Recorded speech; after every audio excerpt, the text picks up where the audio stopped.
CM Chandrababu ప్రజలను పట్టి పీడిస్తున్నారని, ఆయన చెప్పేదానికి చేసేదానికి ఏమాత్రం సంబంధం ఉండదని మాజీ మంత్రి రజనీ అన్నారు. కూటమి ప్రభుత్వంలో జరుగుతున్న మెడికల్ కాలేజీల ప్రైవేటీకరణ ప్రయత్నాలు, వైద్య ఆరోగ్య రంగాల నిర్వీర్యంపై గురువారం ఆమె మీడియాతో మాట్లాడారు. డ్రివెన్ అప్రోచ్ ని మనం యూజ్ చేయాలి, యూటిలైజ్ చేయాలి. ఏదో ఒకటి అప్రోచెస్ లో ఏ గురించి పదే పదే మాట్లాడుతూ ఉన్నారు. అండ్ నాతో పాటు ఆల్ ఆఫ్ యూ, మీ అందరు కూడా చూసే ఉంటారు, చంద్రబాబు నాయుడు గారు ఒక రింగ్ గురించి చెప్తా ఉన్నారు. వారు ఒక రింగ్ యూజ్ చేస్తున్నారని. And that's going to track his health. ఆయన హెల్త్ మొత్తం అది ట్రాక్ చేస్తుంది. అండ్ వెల్ బీయింగ్ గురించి చెప్తుంది, ఆ డేలో తన రొటీన్ గురించి చెప్తుంది అని చెప్పి చెప్తా ఉన్నారు. సో బాగానే ఉంది ఇది. సో మనకేమనిపిస్తుంది అవన్నీ వింటున్నప్పుడు? డెఫినెట్గా వారు చెప్తున్నారు కాబట్టి ఖచ్చితంగా ఆంధ్రప్రదేశ్ రాష్ట్ర ప్రజల ఆరోగ్యం గురించి నిజంగా ఆయన అన్నట్టు ఇలాంటివి తీసుకొచ్చి, అంటే ఎలా అంటే ఒక మనిషి వచ్చి అక్కడ కూర్చుంటే, హాస్పిటల్లో కనుక కూర్చుంటే, ఈ ఏఐ డ్రివెన్ మెకానిజమ్స్తో కూర్చుంటే సీరియస్గా ఆ వ్యక్తి యొక్క హెల్త్ ప్రొఫైల్ అంతా అలా స్క్రీన్ మీద డిస్ప్లే అయిపోయి, బీపీ షుగర్లు ఏమైనా ఉంటే చెప్పేసి వాటికి సంబంధించిన మెడిసిన్స్ గురించి కూడా చెప్పేస్తుందేమో అనేంత ఆశగా ఆంధ్రప్రదేశ్ రాష్ట్ర ప్రజలు ఎదురు చూస్తున్నారు. బట్ చూస్తే అయ్యేవే కూడా లేదు. ఏంటంటే ఒకటే విధానం, ఒకటే పద్ధతి, ఒకే ఒక ఆలోచన, పీపీపీ మాడ్యూల్, ప్రైవేటైజేషన్. ఇది తప్పితే ఇంకేమీ లేదు, ఇంకేం కనపడటం లేదు. సో అంతలా మీరు పెద్ద పెద్ద మాటలు చెప్తూ మరి చెప్పేదానికి చేసేదానికి సంబంధం ఉండదు. అక్కడే మనకు కాంట్రడిక్షన్ వస్తుంది, అక్కడే మాకు కాన్ఫ్లిక్ట్ వస్తుంది. ఎందుకంటే చెప్తుంది ఒకటి, మీరు చెప్పిన ఏ మాట మీద కూడా మీరు నిలబడట్లేదు. బట్ వేరేజ్ ఇన్ టర్మ్స్ ఆఫ్ యాక్షన్ అస్సలు లేదు. ఇదే మోసం నడుస్తూ ఉంది, ఇదే మాయం చేస్తూ ఉన్నారు. ఈ రోజున మనం చూస్తున్నట్టయితే ఎన్నో అంశాలు ఉన్నాయి. ప్రతి దాంట్లో ప్రతి సెక్టర్ గురించి మనం మాట్లాడచ్చు. But I'm talking about health and especially medical colleges. ఒక నాయకుడు ఒక భావితరం కోసం, భావితరాల కోసం, వాళ్ళ యొక్క భవిష్యత్ కోసం, భవిష్యత్తులో వాళ్ళ యొక్క ఆరోగ్య సేవల గురించి ఆలోచించినప్పుడు ఒక చక్కటి టెరిషరీ కేర్ సర్వీసెస్ని ఎక్కడో ఈ రాష్ట్రంలో ఉన్న వాళ్ళు ఇంకో రాష్ట్రం మీద డిపెండ్ అవ్వాల్సినటువంటి అవసరం లేదు. నా రాష్ట్ర ప్రజలు దేశంలో ఉన్నటువంటి ఇతర రాష్ట్రాల కన్నా మిన్నగా ఈ రాష్ట్రంలో వైద్య సేవలు నేను కల్పించాలి అనేటువంటి ఒక దూరపు దృష్టితో, ఒక గుడ్ ఫోర్ఫ్రంట్ వ్యూతో ఆలోచించినప్పుడు, ఒక 1000 మైళ్ళు వేగంగా ఆలోచించినప్పుడు, ఒక మైల్తో మనం మొదలు పెట్టాలని చెప్పి ఒక స్టెప్తో మనం మొదలు పెట్టాలి, మనం అంత ఫోర్ఫ్రంట్ వ్యూతో మనం ఆలోచిస్తున్నప్పుడు అనే దానికి ఒక ఆలోచనకు శ్రీకారం చుట్టాలనేటువంటి ఒక ఆలోచన చేసి రాష్ట్రంలో, నాకు తెలిసి దేశంలో ఎక్కడా ఎన్నడూ లేనటువంటి ఒక గొప్ప ఆలోచన, ఏ రాష్ట్రం కూడా చేయనటువంటి సాహసం మన నాయకుడు జగన్మోహన్ రెడ్డి గారు, జగనన్న ప్రభుత్వంలో వారు వచ్చినటువంటి మొట్టమొదటి రోజు నుంచి కూడా ఒక గొప్ప ఆలోచన చేసి రాష్ట్రంలో 17 గవర్నమెంట్ కాలేజీలు తీసుకురావాలనేటువంటి ఒక గొప్ప ఆలోచన చేసి సుమారు 8,500 కోట్ల బడ్జెట్ని దానికి కేటాయిస్తూ 3 ఫేజెస్గా వీటిని డివైడ్ చేసుకుని ఇవన్నీ కూడా అందుబాటులోకి తీసుకురావాలి. వైద్య విద్యని అభ్యసించేటువంటి ఎంతోమంది విద్యార్థులను ఆశతో చూస్తున్నటువంటి వారి యొక్క కలల్ని సాకారం చేయాలి. ఎంతోమంది డాక్టర్స్ని ప్రొడ్యూస్ చేయాలి. ప్రతి జిల్లాలో మనం ఏదైతే చూస్తూ ఉంటామో, మనం వింటూ ఉంటాము, బయట ఎక్కడికి వెళ్ళారమ్మా అంటే బయటకు వచ్చేసరికి కార్పొరేట్ హాస్పిటల్ చూపించిన వాళ్ళు అపోలో లాంటివో ఏజీ లాంటి హాస్పిటల్స్ చెప్తారు.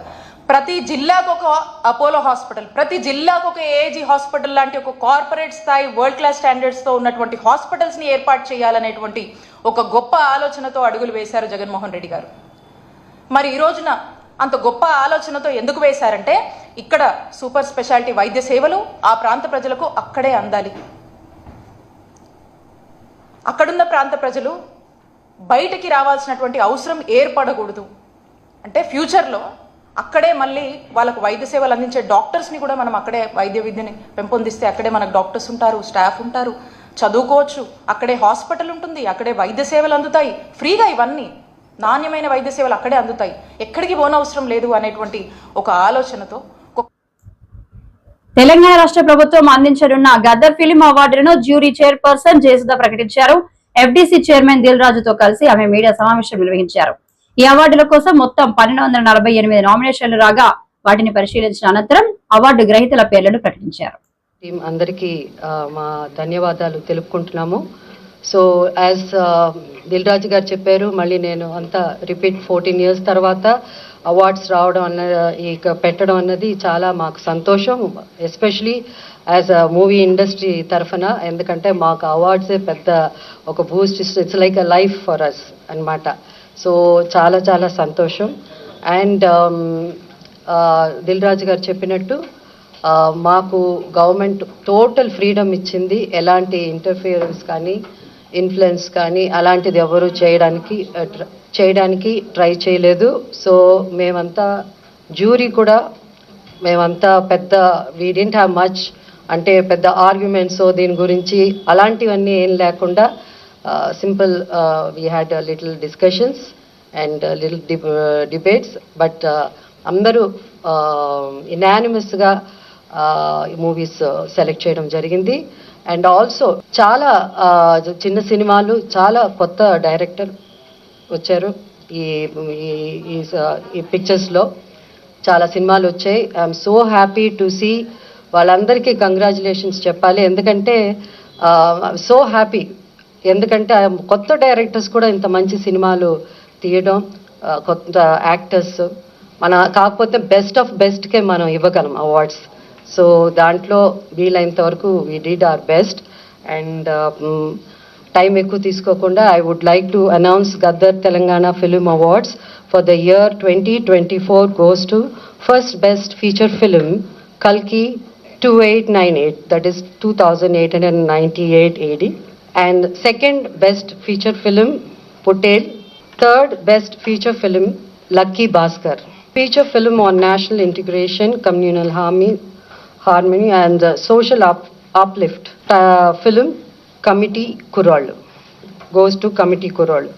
Best children's film 35 Chinna Kadakadu, feature film on environment heritage history goes to Razakar. Best debut film director Sri Yadu Vamshi for Yedu Vamshi for Committee Kurallu. Best wholesome entertainment film Dr. M. Prabhakar Reddy Uttama Prajadarana Chitram I my friends andi. Individual awards for artists and technicians. Best director Shri Naga Ashwin Singireddy for Kalki. Best leading actor Shri Allu Arjun Pushpa 2. Best leading actress Niveda Thomas for 35 Chinna Kadakadu. Best supporting actor Shri S.J. Surya Saripoda Senivaram. Best supporting actress Miss Saranya Pradeep Ambajipeta Marriage Band. Best music director Shri Beams for Razakar. Best male playback singer Shri Sid Sriram for Uruperu Bhairavakona. Best female playback singer Miss Shreya Ghoshal Pushpa 2 for Society's Agirava song. Best comedian Sri Satya and Sri Vennela Kishore. అంటే ఇక్కడ ఇద్దరు బాగా act చేశారు కాబట్టి మేము jury అంతా ఇద్దరికి ఇవ్వాలని డిసైడ్ చేసి ఈ బెస్ట్ కమేడియన్ వాళ్ళిద్దరూ షేర్ చేసుకుంటారు. Shri Satya and Shri Vennela Kishore for Mathu Vadalara 2. Best child artist ఇక్కడ కూడా ఇద్దరిని సెలెక్ట్ చేయడం జరిగింది. ఇద్దరికి అవార్డు ఇవ్వాల్సింది, అంటే ఇద్దరు బాగా చేశారు. సో అది master Arun Dev Pothula for 35 Chinna Katha Kaadu and baby Harika for mercy. Palasa మండలం లక్ష్మీపురం టోల్ ప్లాజా వద్ద గురువారం లారీ ఓనర్ అసోసియేషన్ సభ్యులు ఆందోళనకు దిగారు. దేశంలో ఎక్కడ లేని విధంగా లక్ష్మీపురం టోల్ ప్లాజా సిబ్బంది అత్యధిక టోల్ వసూలు చేస్తూ నిలువు దోపిడీ చేస్తున్నారని మండిపడ్డారు. నమస్కారం అండి, నా పేరు మహారథి. నేను new Andhra motor truckers association ప్రెసిడెంట్ని. రాష్ట్ర వ్యాప్తంగా నేనే ప్రెసిడెంట్ని. మేము విజయవాడ నుంచి ఇక్కడికి రావటం జరిగింది. ఇక్కడ పలాస టోల్ గేట్లో భారతదేశంలో ఏ టోల్ గేట్లోని లేని విధంగా ఓవర్లోడ్ ఉంది లేనిది కనీసం కాటాకి ఎక్కించి చెక్ చేయకోకుండా రాత్రి టైంలో ఇక్కడికి వచ్చి లారీలను చాలా ఇబ్బంది పెట్టి ఇక్కడ పాస్ అవ్వకపోయినట్లయితే పక్క దాంట్లోకి వెళ్ళు, ఆ పక్క దాంట్లోకి వెళ్ళి అని చెప్పడం, ఓవర్లోడ్ లేదు ముర్రు అన్నా సరే ఓవర్లోడ్ కాటాకి వెళ్ళకోకుండానే మాకు ముందు డబ్బులు కట్టిన తర్వాతే మీరు వెళ్ళాలని అంటాం. ఇది రోజు 1 సంవత్సరం బట్టి ఈ టోల్గేట్లో ఇదే సమస్య అనేది జరుగుతూ ఉంది. టోల్గేట్ యాజమాన్యంతో మాట్లాడటం జరిగింది. గతంలో కూడా డ్రైవర్ను కొట్టిన సంఘటన జరిగింది. 2-3 డ్రైవర్ల పైన దుర్భాషలాడటం జరిగింది, వారిని కొట్టడం జరిగింది. తర్వాత టోల్గేటు యాజమాన్యం వారికి క్షమాపణ కూడా చెప్పడం జరిగింది. ఇన్ని జరిగిన తర్వాత రాత్రి ఒక బండిని ఆపేసి లోడ్ అంటే చెప్తే మా డ్రైవర్ గారు పోలీసు వారికి 112కు కాల్ చేసినట్లయితే మా కంప్లైంట్ రిజిస్టర్ అయింది 112. అయినాక పోలీసు వారు వచ్చి మా డ్రైవర్ను తాగేస్తున్నామని చెప్పేసి అక్కడికి తీసుకుని వెళ్ళి పలాస ఊళ్ళో ఆయన విడిచిపెట్టడం జరిగింది. అది అయిపోయిన తర్వాత 1035 రూపాయలు ఆన్లైన్ చలాన్ కోసారు ఆ లారీకి. అతను చేసిన తప్పు ఏంటో నాకు అర్థం కాల. 112కు కాల్ చేస్తే కంప్లైంట్ రిజిస్ట్రేషన్ చేసుకుని 1035 రూపాయలు పెనాల్టీ మా లారీకి వేశారు. టోల్గేట్ సిబ్బందిని ఏం మాట్లాడాల. మాకు అన్యాయం జరిగిందని చెప్పి మేము ఇవాళ ఈ టోల్గేట్లోకి రావడం జరిగింది. దీనికి శాశ్వత పరిష్కారం పోలీసు వారు కూడా ఇక్కడే ఉన్నారు, మీ మీడియా మిత్రులు ఉన్నారు, టోల్గేట్ వారు కూడా దీనికి శాశ్వత పరిష్కారం అనేది కావాలి. మీరు కాటా పెట్టుకోకుండానే ఇది ఓవర్లోడ్ అని చెప్పేసి ఏంటో మాకు ఇక్కడ ఏదో మిషన్ ద్వారా తెలుస్తుందని అంటున్నారు. మరి మీకు ఏదైనా సమస్య ఉండేటప్పుడు కాటా పెట్టుకోండి. కాటా పెట్టుకున్న తర్వాత మాకు 5% మార్జిన్ అనేది ఉంది. టన్నుకి 50 కేజీలు మార్జిన్ అనేది సెంట్రల్ గవర్నమెంట్ ఇచ్చింది, మినిస్ట్రీ ఆఫ్ రోడ్ ట్రాన్స్పోర్ట్ ఇచ్చింది. దాన్ని కూడా మీరు పరిగణలోకి తీసుకోకోకుండా, మీరు కాటా పెట్టుకోకుండా ముందే డబ్బులు కట్టించుకుని కాటా పెట్టిన తర్వాత ఓవర్లోడ్ లేకపోతే కనీసం డబ్బులు వెనక్కి ఇవ్వటంలా, ఎందుకంటే స్లిప్ కట్ అయిపోయిందని చెప్తున్నారు. కాటా పెట్టి స్లిప్ కట్ చేసుకోండి అంటే కాటాకు ముందే నువ్వు డబ్బు కట్టిన తర్వాత మేము టోల్గేట్ పాస్ చేస్తామని చెప్పేసి ఈ టోల్గేట్లో మూర్ఖత్వంగా వ్యవహరిస్తున్నారు. భారతదేశంలో ఎక్కడా లేదు, ఒక్క పలాస టోల్గేట్లోనే అత్యంత సమస్యగా ఉంది. పోలీసు వారి సహకారం రాత్రి చూసాం మేము. 112 కాల్ చేస్తే కనీసం మా డ్రైవర్నేమో డ్రంక్ అండ్ డ్రైవ్ కింద ఇచ్చేస్తామని చెప్పి తీసుకుని వెళ్ళి వదిలిపెట్టడం, మాకేమో 1035 రూపాయలు పెనాల్టీ వేయటం బాధాకరమైన విషయం. దీనికి శాశ్వత పరిష్కారం అనేది మాకు ఖచ్చితంగా కావాలి. అట్లాగే మా లారీని చాలా వాళ్ళని రాత్రి టైంలో వెస్ట్ బెంగాల్, ఒడిశాకు సంబంధించినటువంటి లారీలని చాలా మట్టుకు ఆపేసేసి ఈ విధంగా డబ్బులు అనేవి అక్రమంగా ఈ టోల్గేట్లో వసూలు చేస్తూ ఉన్నారు.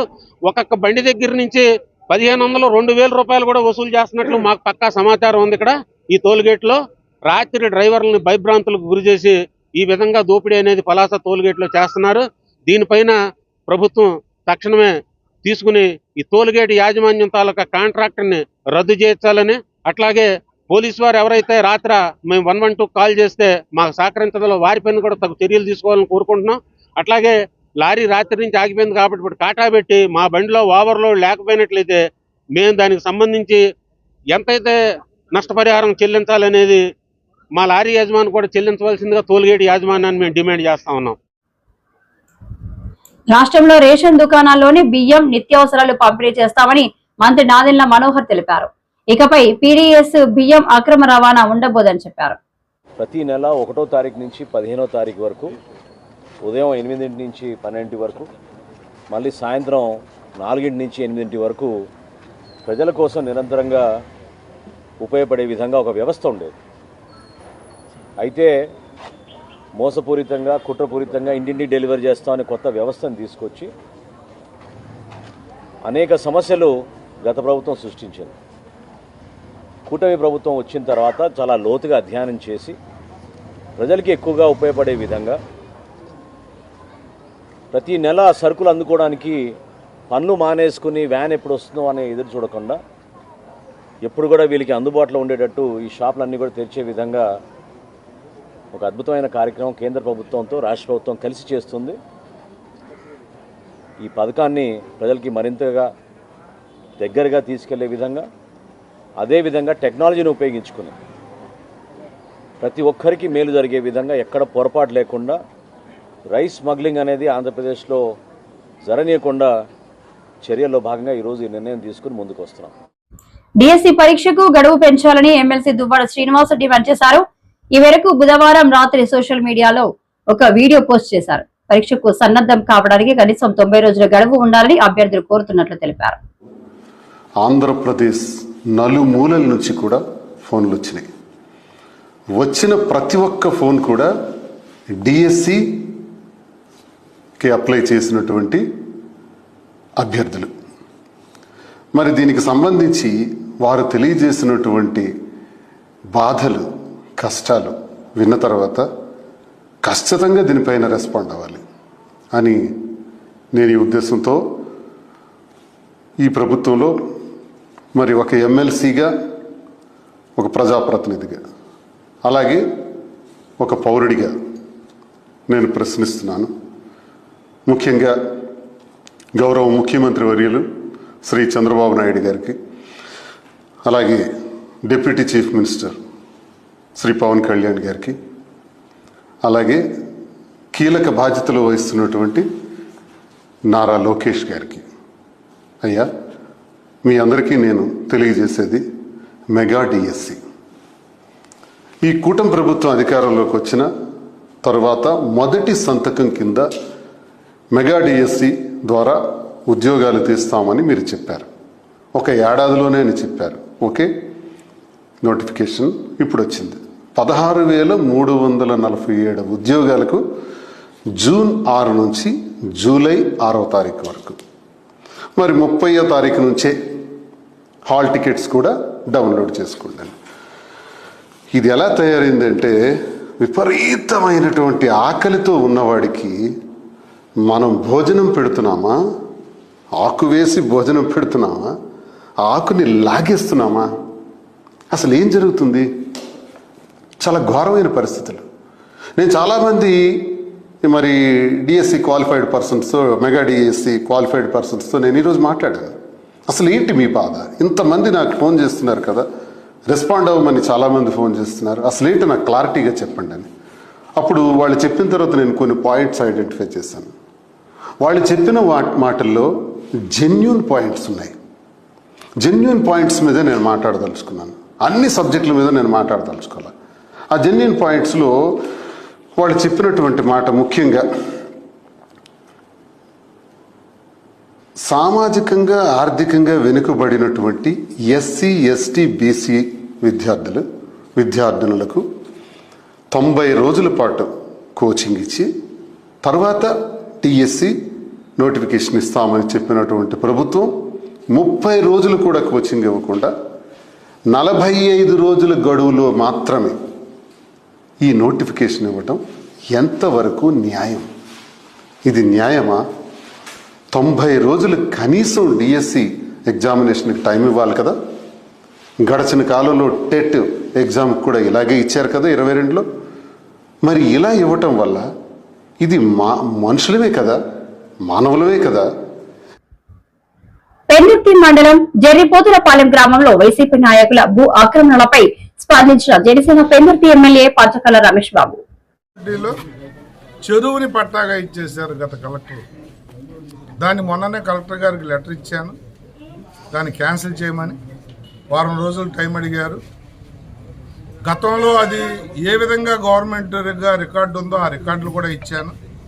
చెరువులు కానీ నాకు చరిత్రలో, నేను ఇది 3వసారి ఎమ్మెల్యే, ఇన్ని సంవత్సరాల నుంచి చూస్తున్నా, చెరువులు ఎక్కడ కూడా జరాయితీగా మలచబడింది ఎక్కడ లేదు, పర్టికులర్గా విలేజ్ల్లో. అయితే దాని మీద తగు చర్యలు తీసుకోకపోతే వారం రోజుల్లో డైరెక్ట్గా నేను ముఖ్యమంత్రి గారి దగ్గరికి వెళ్ళి దాని మీద సిఐడి ఎంక్వైరీ కానీ సిట్ దర్యాప్తు కానీ వేయిస్తాను. ఎందుకంటే అది ఇప్పుడు దగ్గర 25-30 కోట్ల రూపాయల ఆస్తి. రూపాయి ఆస్తి అయినా ప్రభుత్వ ధనమే. దాన్ని తీవ్రంగా కొంతమంది అనఫిషియల్గా ఇల్లు కట్టేస్తూ ఉన్నారు. కంప్లైంట్ ఇచ్చిన ఎంఆర్ఓ కానీ రెవెన్యూ వ్యవస్థ కానీ అటు కేసు చూడలేదు.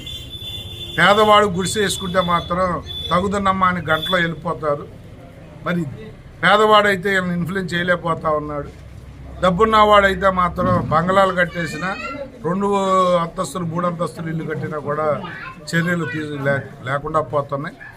అధికారులందరినీ కూడా, ఇలాంటి ఉదాసీనంగా చూస్తూ ఊరుకున్న అధికారులందరినీ కూడా తగు చర్యలు వాళ్ళ మీద కూడా తీసుకోబడతాయని చెప్పి హెచ్చరిస్తాను.